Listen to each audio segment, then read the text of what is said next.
Top quality और consistent performance के लिए सिर्फ सिल्वर पंप नाम याद रखना।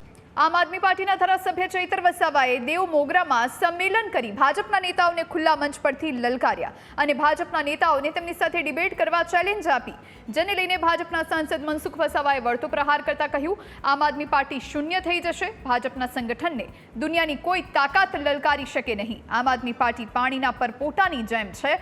આજે આમ આદમી પાર્ટીની દેશમાં શું સ્થિતિ છે તે તમામ લોકો જાણે છે। આગામી દિવસોમાં આમ આદમી પાર્ટી આખા દેશમાં ઝીરો થઈ જશે।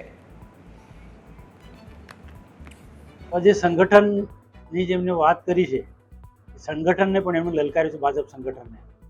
એ ભાજપ સંગઠનને તો દુનિયાની કોઈ તાકાત લલકારી ન શકે। આજે સમગ્ર ભારતમાં સંગઠન બાબતે નંબર ટોપ પર ભારતીય જનતા પાર્ટી છે। એની સામે આમ આદમી પાર્ટી કે કોંગ્રેસ આવે બધા હવાત્યા મારે છે।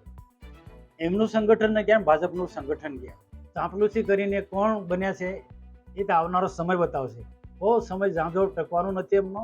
પેલા પાણીમાં પરપોટા જે સમયની સાથે જે નદી વેણ આવે છે અને પરપોટા નીકળે છે, એ પ્રકારનું આ બધા પરપોટા છે બધા। આજે આમ આદમી પાર્ટી કેજરીવાલનું દોહા આપે છે, પણ તમે જુઓ કેજરીવાલ આમ આદમી પાર્ટીની આખા દેશમાં શું સ્થિતિ થઈ છે। એ આવનારા દિવસોમાં આખા દેશની અંદર ને આપણા નર્મદા જિલ્લામાં પણ આમ આદમી પાર્ટી ઝીરો થઈ જવાની છે। ચૂંટણી તાલુકા પંચાયત, જિલ્લા પંચાયતની સામે આવી રહી છે, એટલે હવે આવા પ્રકારના આક્ષેપ કરશે। એ તો આક્ષેપ વિરોધ પક્ષની ભૂમિકા ભજવી રહ્યા છે, એમાં અમે મારે ઝાઝું કહેવું નથી, પણ મર્યાદામાં બોલે તો સારું। આજે સીએમને લલકારે છે, મુખ્યમંત્રીને લલકારે છે, ભાજપના મંત્રીઓને લલકારે છે, ભાજપના સાંસદોને લલકારે છે, એ વધુ પડતું છે।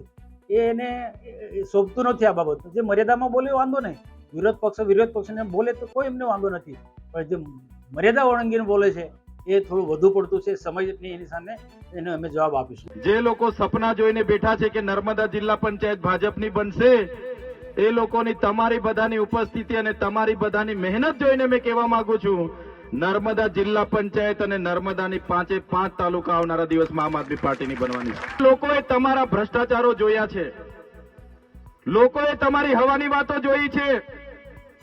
તમે જે રીતે ભરમાવીને અહીંના લોકો પર મત લઈને ગયા છો, હવે અમારો સમાજ જાગ્યો છે। કેટલાક લોકો ચમચાગીરી કરીને નર્મદા જિલ્લા પંચાયતના પ્રમુખનું પદ લઈને અહીંયા ધારાસભ્યની ચેલેન્જની વાત કરે છે, ત્યારે એવા લોકોને હું કહેવા માંગુ છું, અમે સમાજને લઈને ચાલનારા લોકો છે, અમે અમારી મહેનતથી ચૂંટાયેલા લોકો છે, તમારા જેવા ચાપલુસી કરીને પદ લઈને આવેલા લોકો નથી। જે દિવસે અમારો ને તમારો સામનો થઈ જશે, તે દિવસે તમારી શાન પણ ઠેકાણે અમે પાડી દઈશું। એ દિવસો પણ દૂર નથી।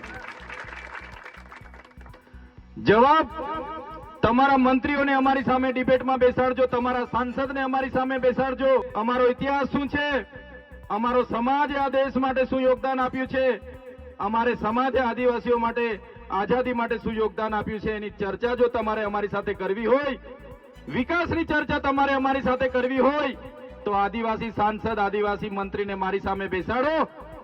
એમને રાતે પણ ઉઠીને 2 ગ્લાસ પાણી નહીં પીવું પડે તો આ ચૈતરભાઈ રાજનીતિ છોડી દેશે। રાતે ઉઠીને પણ નામ જપવું પડશે। સપનામાં પણ ચૈતર વસાવા દેખાય છે। કેટલાક લોકો રાતે ઉઠીને પણ 2 ગ્લાસ પાણી પીને ઊંઘે છે, ત્યાં સુધી ચૈતર વસાવા એમને યાદ આવે છે।